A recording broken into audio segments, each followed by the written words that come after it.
Nyongera okulamusaako gwe mukwano gwange eyeekuumira ku UG Update TV yonna gy'osinzira okuba ng'otuwuliriza kutegeeza nti nno okola ky'amaanyi nnyo. Gwe mukwano gwange ali eyo yonna baganda bange bali emitala w'amayanja nammwe nnyongera mu maaso n'okubalamusaako nti mwebale nnyo omulimu gw'omukola ogwo gw'otaweera okuba nga temuva ku mayengo ga UG Update TV. Gwe atannaba kuba ng'osubscribinga kubiriza genda mu maaso subscribing naawe eyamaze nkwebaza byansusso webale kuyimirizawo mayengo ga UG Update TV. Baganda bange tubaagala nnyo mukulike obwakedde gwe mukwano gwange ali eyo ejjo twabadde mu matikkira twabadde mu kujaguza ndowooza amawulire wagalabye information wagirabye yasobodde okuba ng'ekutuukako yonna yonna gye wabadde gwe mukwano gwange. Ebintu bwe bityo ebigenda mu maaso bitambula mu ggwanga gwe mukwano gwange ali eyo ampuliriza. Kakati nno olunaku olw'eggulu era mu mbeera y'emu nakulaze Honorable Zaake nga yeemulugunya yabadde yeemulugunya era embeera ye yagi expressinze mu ngeri gye nabadde nkulazeemu. Yeemulugunyiza jjukira nti nno yakwatibwa luli eri ku kitebe kya National Unity Platform. Sajja baamutwala mu ngeri ey'empaka era emenya amateeka naye bwe babagala nti nze bbeiro bwe babagala nti nga yagenda okukomawo ye Honorable Zaake mu bonna abaasibibwa nga ye yekka yatalina nviiri ku mutwe nga baamusazeeko enviiri ku mutwe. Ekintu ekyamukoze obubi ennyo ne yeemulugunya n'atuuka n'ekiseera okuba nga yayogedde ebigambo bingi nnyo. Kakati yalumbye Parliament, yalumbye sipiika ng'amusaba basobole okuba nga bateekawo investigation mu Parliament kanoonyereze ku neeyisa n'engeri abamakomera gye bayisaamu ba prisoners eyo munda. Yasabye babadde Kabwanango ng'asaba sipiika asobole okuba nga agenda oba nga atuuza Parliament esobole okuba ng'ekola investigation enoonyereze ku nsonga ze ez'okuba nga yasibibwa n'asalibwako enviiri. Agambye ekintu ekyali ekikyamu ennyo tosobola kusalako muntu nviiri nga tonnamusingisa musango. Newankubadde ab'amakomera baavuddeyo ne bannyonnyola nti ekkomera balina gundi order yaabwe ey'okuba nga baagala okukipinga buli musibe ng'ali discipline in the uniform way. N'agamba nti nno buli musibe asindikibwa mu kkomera aba alina okusalwako enviiri asobole okuba uniform, abeere uniform n'abalala, to promoting a form of discipline mu kkomera. Era n'agamba tosuubirwa kuyisibwa bulungi ng'ozze mu kkomera, olina okumanya nti ekkomera ekintu si kya muzannyo, so olina okwewala okujja mu kkomera obanga ebyo toyagala bikutuukengako.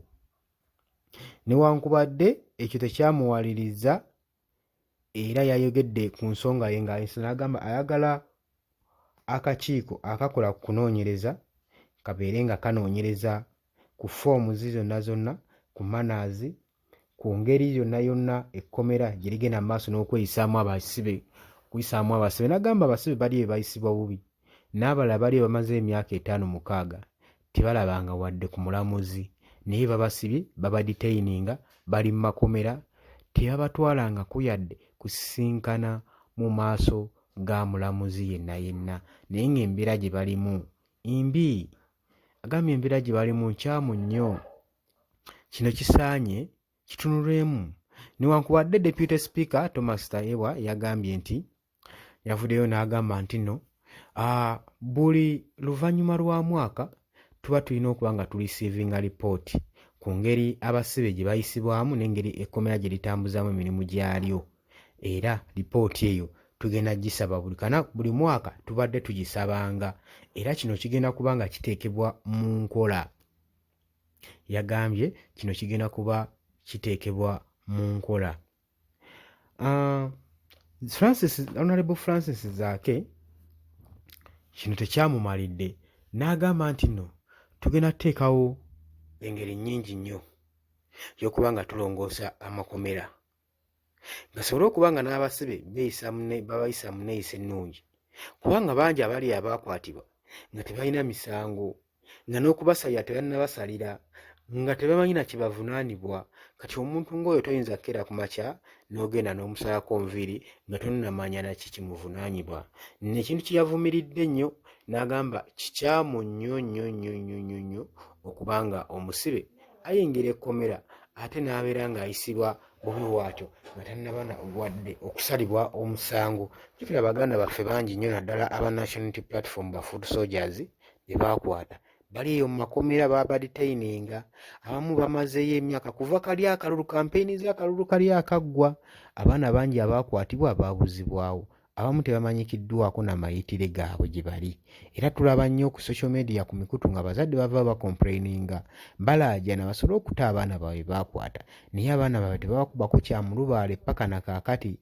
Kati Honorable Zaake we yafunye olunaku okukyalirako mu kkomera yagambye abaana bangi bali eyo babonaabona, abamu tebamanyi na musango gwe baaguza, baabakwata bakamalayo emyaka 3, 4, 5, 6 babadetaininga wadde n'okubabeiringa wadde n'okubatwala basinkane mu maaso g'omulamuzi tekikolwanga, wabula olw'okuba bakimanyi nti babakwata nga tebalina misango, n'omusango gwe bagulako tebaguyina, tebasobola batwala yadde mu maaso ga mulamuzi. Gwe mukwano gwange ali eyampuliriza n'agamba ekintu ekyo ekikyamu ennyo, n'agamba nti no wano wenjagalira ekitongole kya Uganda Human Rights Commission nakyo kive, nakyo kyandibadde kyemulugunya, nakyo nze ngamba kyandibadde kivaayo ne kidimandinga reports eziva mu makomera ku basibe abakwatibwa. Kiba kyetaaga ne kikola clarifications nti buli lukwata poliisi abaana beekutte ekutte abantu bameka olunaku, mu ngeri ki, nekitunulamu babakutte mu ngeri ki, era ku misango ki, babadetainingidde ku ki. Nze ngamba egyo gyonna mirimu gya kitongole kino ekya Uganda Human Rights Commission.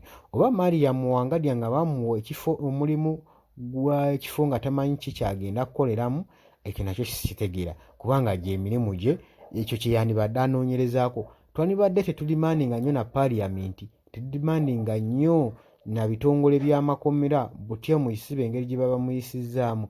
Twandigenze bugenze mu kitongole kya Human Rights Commission committee wa Mariam Muwangadya n'asobola okuba nga atuwa clarification ku ebyo byonna ebigenda mu kkomera, n'aba nga atulambika engeri gye bigendamu. Yandibadde abulaminga na nnyo, yandibadde emphasizinga amakomera, abakulu b'ebikomera balondoole era balongoose ennongoosa abasibe gye bayisibwamu nga bali eyo munda. Era yandibadde ekubiriza n'ekitongole ky'amakomera nti omusibe singa aba agenze nga asusizza essaawa 28 abeere nga akola ki, abeeringibwa wabanga tannasalibwako musango, obanga obujulizi tebuliwo bumulumika, oba si ekyo atwalibwe ew'omulamuzi, afeesinge mu maaso g'omulamuzi bamusalire ekibonerezo kye, ekyo nakyo kiggwe gwe mukwano gwange ali eyampuliriza.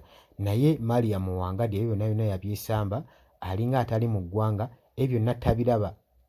Balwanira emisango gy'olaba egitaliimu nsa, ti ate nakutte bano ba MPs balyanguzi, ebintu ebitagenda tukasa. Bafaayo nnyo ku nsango egirimu ssente, naye ku misango gye batafunamu tebafaayo. Nze mbadde ngamba nkuba omulanga eri ekitongole kya Uganda Human Rights Commission kiyingire mu nsonga eno, kwegamba omuntu yenna aba akwatiddwa, basi bonna bakwatibwa mu bukyamu, amu baba bakalakaasa ku nsonga ezibaluma ezigenda mu maaso mu ggwanga, ate nga omuntu oyo gw'okutte awa omusolo yakusasula. Kati faayo nnyo otuukirize omulimu gwo, ssente ze gye zigenda abeere ng'alabayo nti ssente zange omusolo ensasula babwako aba Uganda Human Rights Commission, alabe ssente ze n'omusolo gye gugenda nga mufuddeyo. Oba okitegeera, abantu tebajja kuvaayo kwekalakaasa. Leka ssente ozikwate oziteeke mu nguudo, ayite mu kibuga ng'enguudo zonna nkole. Omuntu ajja kuvaayo kwekalakaasa olw'ensonga ajja kuba alaba ssente ze we ziraga, enguudo zikoleddwa, amakolere gakoleddwa, oba okitegeera. Naye kati omuntu n'osasula omusolo oguteetaagisa mu excessively, naye n'otunuulira n'onoonyereza ebikoleddwa nga nabyo tobiraba mu ggwanga lyo, ng'eggwanga terina kirikyuseeko, ng'okyali mu mbeera mbi, embeera nga tewoomya nakabululu, oba okitegeera gwe mukwano gwange. So bannange ebitongole byonna minisitiri zonna eziri mu Uganda buli omu n'obuvunaanyizibwa bw'olina tufeeyo nnyo okubanga tuwa saaviisi bannayuganda ebasanyusa era emala gwe mukwano gwange ali eyo. Wabula nkutegeeza ggwe yenna ali ku UV updates teweerabira ku subscribinga, teweerabira ku commentinga, teweerabira ku sharinga. Mbagala nnyo temuva ku UV Updates TV.